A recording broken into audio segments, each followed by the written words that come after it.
నాలుగవ కథ కోరిరావులు గారి బస్ కండక్టర్. దీపావళి ఇక 3 వారాలుందనగా బాలవరంలో టీచరుగా చేరిన అనంతలక్ష్మికి రంపజ్వరంలాగా వచ్చింది. ఆ మధ్యాహ్నం కురిసిన వర్షంలో తడుస్తా స్కూలు నుంచి కొత్తగా దిగిన ఇంటిదాకా వచ్చిందేమో.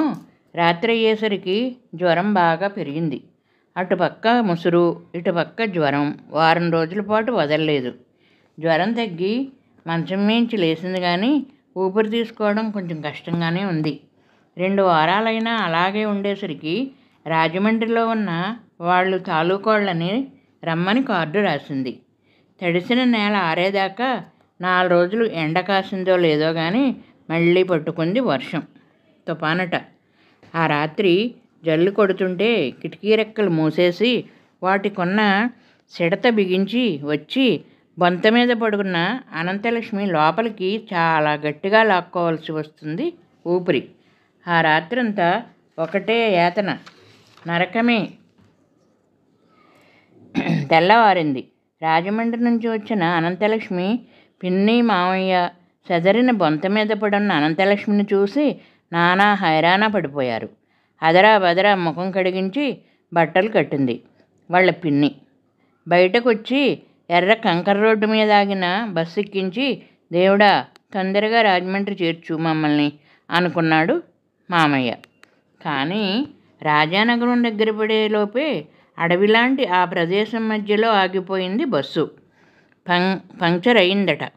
కొత్త డ్రైవరు టైరు మార్చడం సరిగ్గా రాదట ఆడికి. కండక్టర్తో నానా అవస్థ పడుతున్నాడు.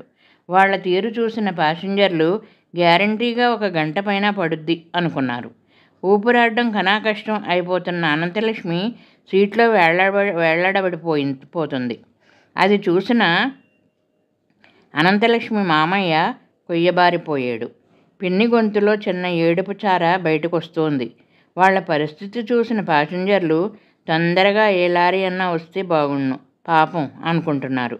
అంతలో చాలా స్పీడుగా వచ్చాగింది కోరిరావులు గారి బస్సు. కాకి నిక్కరు సొక్క డిప్పక్రాపుతో సంకలో జేగురుమట్టి రంగు తోలు బ్యాగుతో బస్సులోంచి దిగిన కండక్టర్ భద్రం, ఏంటమ్మా ఏమైంది అన్నాడు. జరిగింది చెప్పారు. వెంటనే అనంతలక్ష్మిని తన బస్సులోకి షిఫ్ట్ చేసేసి డ్రైవర్తో, ఒరే పండు, రాజమండ్రి వచ్చే లోపల ఎక్కడ ఆగకూడదు బండి, కళ్ళు మూసుకుని తెరిసే లోపల గవర్నమెంట్ హాస్పిటల్ ముందు ఉండాలి మనం అని ఆర్డర్ వేశాడు భద్రం. చిన్న చిన్న ఊళ్ళలో జనం ఆపమని చేతులు ఊపుతున్నారు, పొలికేకలు వేస్తున్నారు. అలాగే బస్సులోంచి దిగేవాళ్ళు కూడా చాలా గొడవ చేస్తున్నారు. కానీ ఎక్కడా ఆపడం లేదు. బస్సు ప్రతిరోజు బలభద్రపురంలో ఎక్కి రాజమండ్రిలో దిగి 60 ఏళ్ల సత్యరాజు, ఒరే భద్రం, 1 సెకండ్ అన్నా ఆపరా, పాపం ఎక్కేవాళ్ళు ఎక్కి దిగేవాళ్ళు దిగుతారు అన్నాడు. ఆ పిల్లని అలా చూస్తా కూడా ఎలా అనగలుగుతున్నావు సత్యరాజు మామ అన్నాడు తప్ప బండిని మట్టుకు ఆపలేదు. స్పీడుగా వెళ్ళిన బస్సులో 2 వర్గాలు తయారయ్యాయి. బస్సు ఆపాలని ఒకళ్ళు, ఆడకూతురు పరిస్థితి తెలిసి కూడా ఆ మొక్క ఎలా అనగలుగుతున్నారని ఇంకొకళ్ళు. వాళ్ళు వీళ్ళు దెబ్బలాడుకునేలోపే రాజమండ్రి గవర్నమెంట్ హాస్పిటల్ ముందాగింది బస్సు. అనంతలక్ష్మిని హాస్పిటల్లో చేర్చి ఆక్సిజన్ సిలిండర్ పెట్టేదాకా అక్కడే ఉండి ఆమెకేం పర్లేదు అని డాక్టర్ అన్నాక బస్టాండ్కి పోనీరా పండు అన్నాడు. గోపాలరావు గారి కాఫీ హోటల్ దగ్గర నిలబడి ఉన్న కోరిరావులు 3 గంటలు లేటుగా వస్తున్న బస్సు నాపి ఏంటన్నాడు. పూసగుచ్చినట్టు జరిగింది చెప్పాడు డ్రైవర్ పండుగాడు.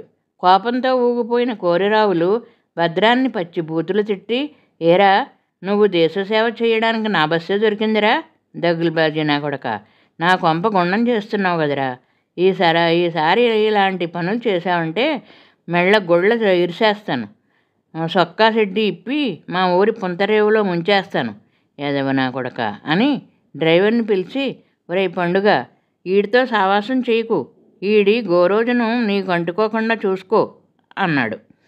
మొత్తం పసుపు, అక్కడక్కడ ఎరుపు రంగులేసున్న కోరిరావులు గారి బస్సు పేరు అరుణ బస్ సర్వీసు. మా కాలువ దగ్గరే ఆగే శాలా బస్సుల్లాగా దీనిది కూడా కోటిపల్లి రాజమండ్రి రూటే కానీ ఇది మాచారం వంతెన దిగి ద్వారపూడి మించి రాజమండ్రి ఎళ్లకుండా రాయవరం దాటి బలభద్రపురం రాజానగరం మించి రాజమండ్రి వెళుతుంది. ఆ వేళ ద్రాక్షారం బోసుబొమ్మ దగ్గర బస్సు ఆగగానే గేలాపెత్తుకు వచ్చిన ఓ మనిషి, ఇదిగో భద్రం బావ, మణుగు నెయ్యి డబ్బా టాపు మీద పెట్టించాను.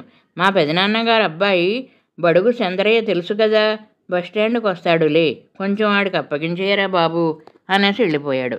పాపం ఎంత అవసరమో ఏంటో అనుకున్న భద్రం అలాగలే బావా అన్నాడు. రామచంద్రపురం రామకృష్ణ హోటల్ దగ్గర బస్సు ఆగకుండానే కొరసగౌనేసుకున్న 5 ఏళ్ల పిల్లనెత్తుకొచ్చిన ఒక ఆవిడ, ఇదిగో భద్రం అన్నయ్య, వీళ్ళ నాన్నారు బస్టాండ్కి వస్తారు, నీకు చెప్పనక్కర్లేదనుకో, బిడ్డ జాగ్రత్త, ఏ రాయవరం దగ్గరన్నా పిల్ల ఆకలిని ఏడుస్తుందేమో, ఏ బిస్కత్తో పేలాలో కొనిపెట్టు అని రూపాయి బిళ్ళిచ్చి వెళ్ళిపోయింది ఆ మనిషి. నవ్వుతా ఆ పిల్లని తీసుకెళ్ళి తన సీట్లో కూర్చోబెట్టుకుని కేబుల్ తీసుకుని టిక్కెట్లు కొట్టే పనిలో పడిపోయాడు భద్రం.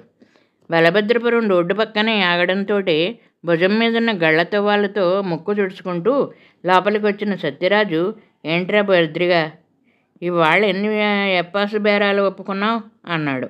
వాళ్ళు ఏదో చిన్న చిన్న సాయాలు నన్ను చెయ్యమన్నారు, పాపం ఆ మాత్రం కూడా చెయ్యకపోతే మనం ఎందుకు సత్యరాజు మామ అన్నాడు భద్రం. నీలాంటి వాళ్ళు అప్పనంగా చేస్తుంటే ప్రతిరోజు ప్రమాయిస్తూనే ఉంటారా అన్నాడు సత్యరాజు.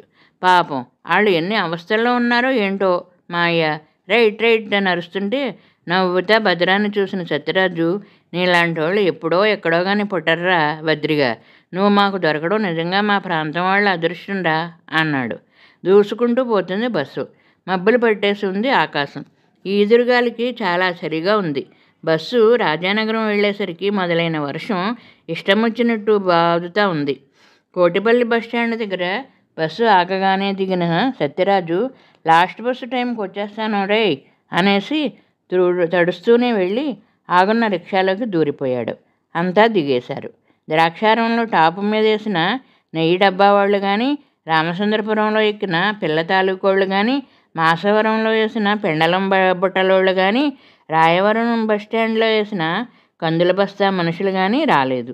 భద్రం ఇంటికాడ చేరేస్తాడన్న నమ్మకంతో ఒక్క మనిషి కూడా రాలేదు. సరే అనేసి భద్రం నవ్వుకుంటుండగా ఏడుపు లంకించుకుంది పిల్ల. ఆ పసిదాని కళ్ళల్లో నీళ్లు చూసి ఇట్టే కరిగిపోయిన భద్రం, ఎడవకమ్మా, ముందు మీ ఇంటికి వెళ్దాం అనేసి కిందకి దిగి కడియం జామకాయలు మొక్కజొన్న పొత్తులు కొనిపెట్టి, పోనీయరా పండు అన్నాడు. అన్ని చోట్లకి తిరిగి అందరికీ అన్నీ అప్పగించి తిరిగి బస్టాండ్లోకి రావడానికి 2 గంటల పైనే పట్టింది. పట్టిసీమ దగ్గర గోదాట్లో కోసు రోడ్లున్నాయంట. గదురే భద్రం, బస్సును వెనక్కి తిప్పుతా అడిగాడు పండు. అవునటరా అన్నాడు భద్రం. ఒక్కో కోసు రోడ్డు దగ్గర గోదావరి 4 తాడి చెట్లు లోతుంటుందట కదా మళ్ళీ అడిగాడు పండుగాడు. ఉంటుందట. అవును. అవన్నీ నన్ను అడుగుతావేంటి? డౌట్ వచ్చింది భద్రానికి. ఓనర్ గారు ఈవేళ నిన్ను కోసు రోడ్డులో కానీ ముంచేస్తారేమో అని భయంగా ఉంది. మరి ఏడ్చావులే కానీ టాప్ గేర్ వేయరా, నవ్వేస్తా అని తిట్టాడు భద్రం. రామచంద్రపురంలో తోటవారి వీధిలో లైబ్రరీ దగ్గరుంది భద్రం వాళ్ళ ఇల్లు. వయసు 40 దాటినా పెళ్ళవ్వలేదు.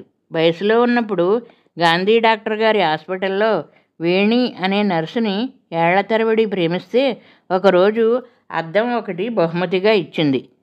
అద్దం నాకెందుకు అడిగాడు భద్రం.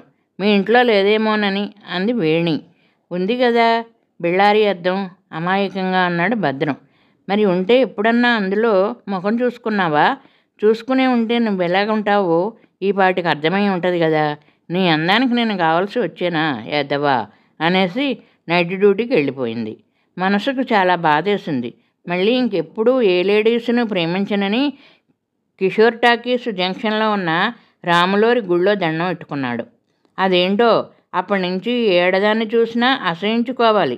ఇక్కడ భద్రం విషయం రివర్సు.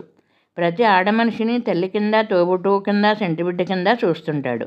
ఒంటరిగా ఆడమనిషిని, సంటి పిల్లల్ని, ముసలోళ్ళని ఓళ్ళకి పంపించాలంటే కోరిరావులు గారి బస్సులో భద్రం కోసమే చూస్తుంటారంతా. ఆ బస్సు ఎంత లేటుగా వచ్చినా సరే ఎదురు చూస్తూనే ఉంటారు.